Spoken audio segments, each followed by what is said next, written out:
Generating traffic and sales can be a challenge for online merchants. But selling on the Walmart Marketplace puts your products in front of millions of customers who shop on Walmart.com. And right now, sellers who join Walmart Marketplace can save up to 50% on referral and fulfillment fees for the first 90 days. So get started today. Head over to marketplace.walmart.com/savings. That's marketplace.walmart.com/savings.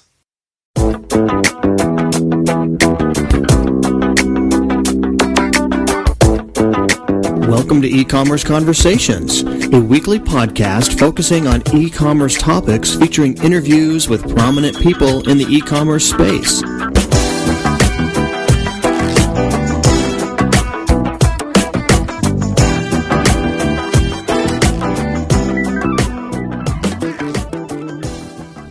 This is E-Commerce Conversations by Practical E-Commerce.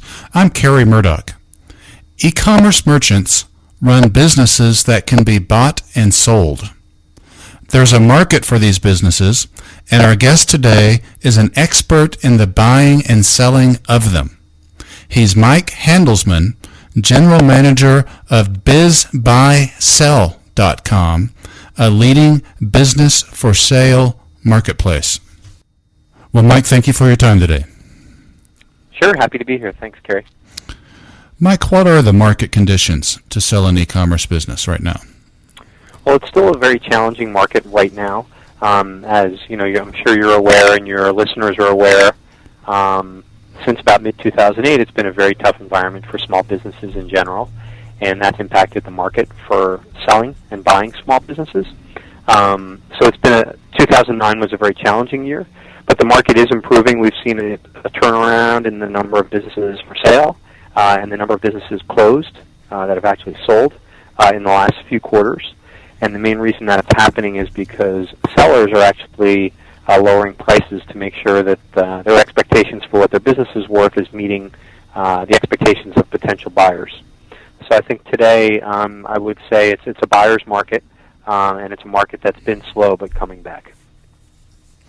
Our listeners, of course, Mike, are smaller e-commerce merchants.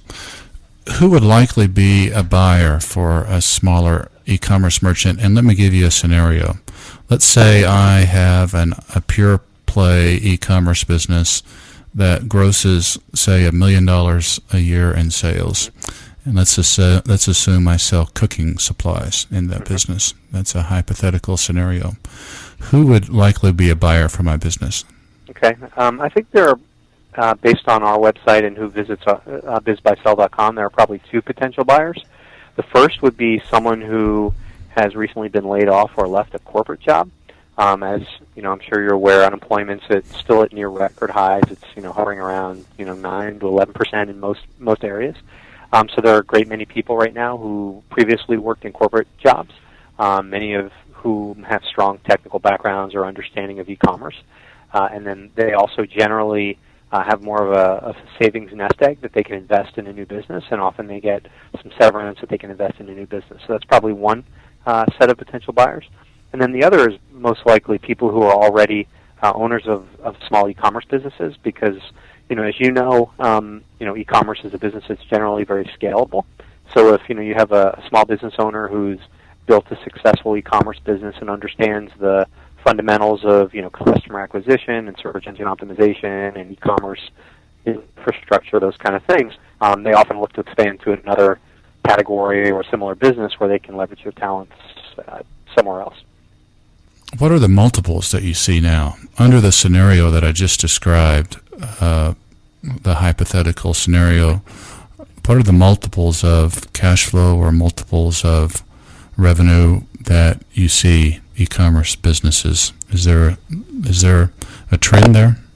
Yeah, there is. We break out on Biz Buy Sell. We actually have business brokers, when they close a sale, report that transaction to us, and then we collect that data and aggregate it for the purposes of helping small business owners understand the market.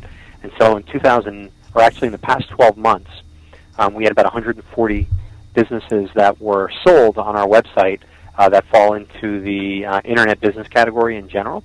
And the median multiple of gross income or revenue that those businesses sold for was 0.60, and the median cash flow multiplier that those businesses sold for was 1.85. Okay.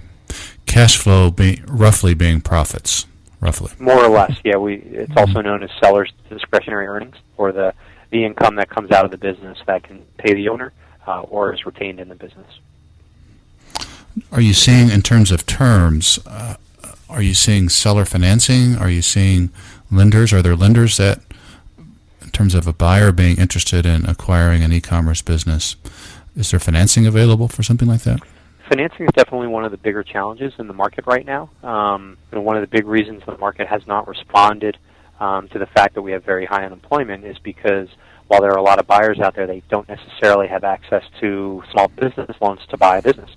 And so what we're seeing is, as opposed to an environment 2 years ago where many business sellers could sell the business, get all cash, and retire or move on to the next thing, today it's almost required that a small business owner who wants to sell is going to have to offer seller financing as part of the transaction to help the buyer be able to finance the business.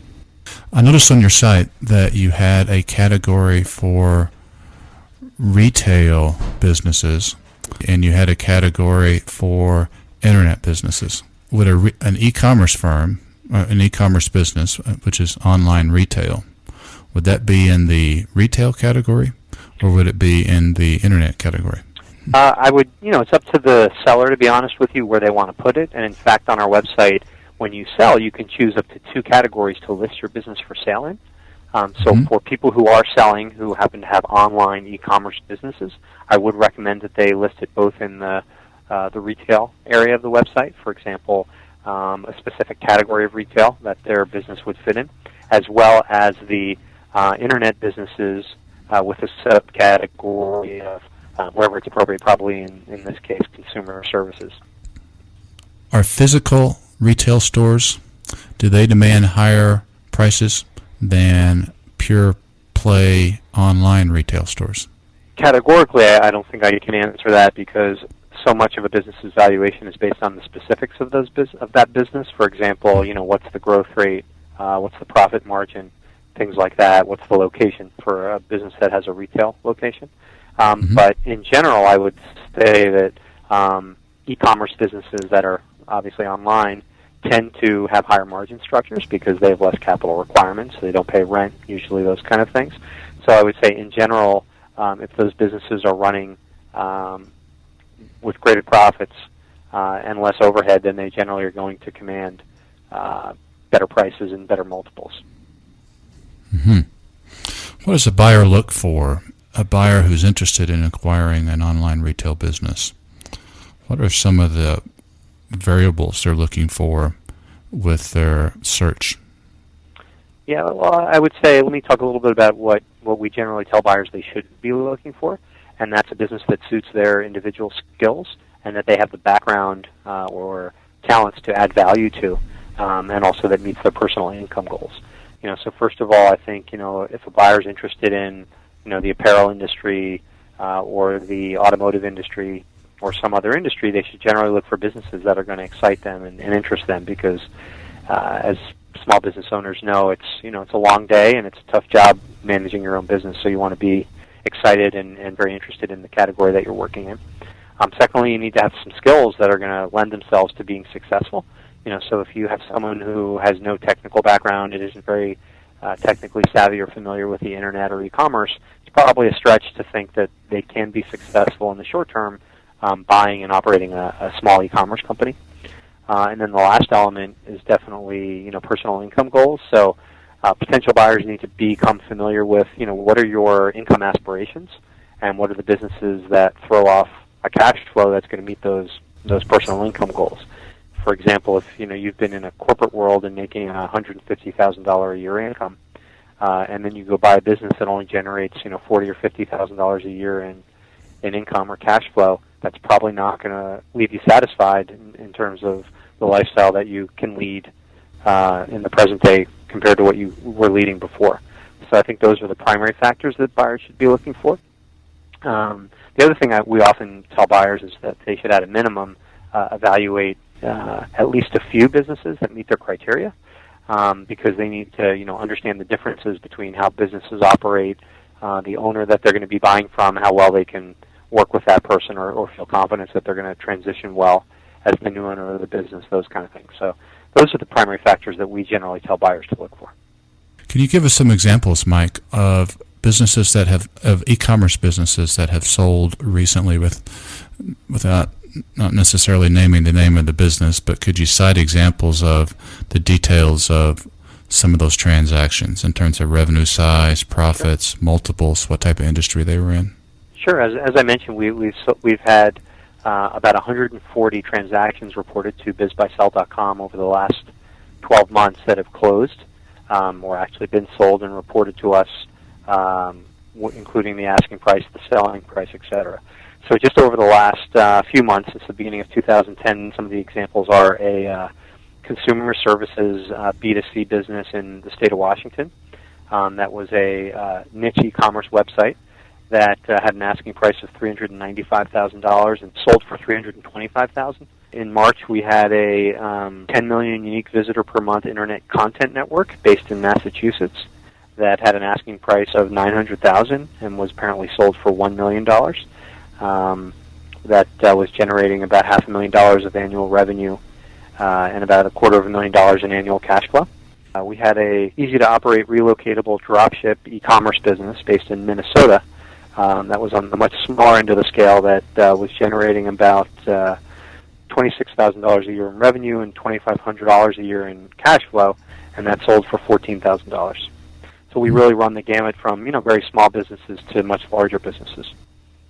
The first example you cited there, the $395 asking price that sold for $325,000. Do you have cash flow? How much that business generated in cash flow? Yeah, about $125,000 a year. Mike, there are merchants listening to this that are likely saying, someday I want to sell my business. 5 years from now, I want to sell this, or 2 years, or 10 years, or what have you. For those merchants that are in that scenario, what should they be doing right now to prepare their business for sale in the future? The most important factor that we tell small business owners when they think about selling is to start preparing now. So as soon as an owner thinks that they might want to sell, they should start getting ready. Even if their sale is a few years away, we generally tell people you can't start too early. We think that people should be managing their business, thinking about what they'd want to see if they were going to consider buying it. So some of the real fundamentals are strong, stable, and growing cash flow and revenue. Right? If you go to a potential buyer, you want to be able to show a history of growing income and growing profits and a very stable set of numbers across multiple years. And so, of course, anything you can do to help that, you want to be doing, whether you're selling or not selling. But in addition to that, people who are thinking about selling should have well-documented financials and historicals, especially in internet businesses with things like website traffic or any other information that's pertinent to the business. Buyers are generally very turned off when they look at a business, but there isn't a strong history of documented numbers or financials that they can look at. The other thing that's really important for people thinking about selling is to make sure that the business can function without them, especially in the e-commerce category. Many small business owners kind of run the business largely on their own. And so the business needs to be in a position that when someone new comes in, they can feel confident that they can take that business over and run it at least as successfully as the current owner. And if they don't feel that confidence, it's unlikely that you're going to be able to sell it to them. So whatever an owner is doing personally to manage the business, they want to make sure that those skills and elements of the business are transferable to a new owner. So those are probably a few of the main things that we recommend. Okay. Tell us about your company, Mike, bizbysell.com. Well, bizbysell.com has been around for 16 years now, and we're the largest business for sale marketplace in the world. We have about 45,000 businesses for sale on our website today, and we have an audience of about 750,000 unique visitors every month who are coming to look at businesses for sale and consider buying them. And what we do is we bring together sellers and buyers, and then we let them transact, in an offline world away from us. We're not a broker. We don't take percentage of the sale price. We're actually just a marketplace that brings buyers and sellers together. And in addition to the existing business for sale marketplace that we have on Biz by Sell, we also have one of the Internet's largest franchise directories where people can explore opening a new franchise business. And we also, as I referred to earlier, we have a valuation report which can allow buyers and sellers to purchase data to understand the state of the market, the valuation multiples in their individual sector. Anything else on your mind for our listeners, Mike? Our listeners, of course, are smaller e-commerce merchants. Yeah, I'd say the most important thing to be aware of if you're a small business owner is that if you've been sitting on the sideline for the last year or two because you want to sell during a better market, I think times are changing and things are improving. Prices are still a little bit lower on the valuation multiple side, but there are a great number of buyers in the market, potential buyers. And so if you want to sell, I think it's a good time to think about getting back into the market. And you want to prepare your business and make sure you're putting your best foot forward for potential buyers and give them the confidence that they can be successful managing your business in the future. Well, for purposes of our listeners, Mike's business, again, is bizbysell.com. And I'll spell that. That's B as in boy, I-Z, B-U-Y-S-E-L-L, bizbysell.com. And Mike Handelsman, the general manager of Biz by Sell, we want to thank you for your time today, sir. Well, thanks very much, Gary. I appreciate the opportunity to talk to you. Thank you.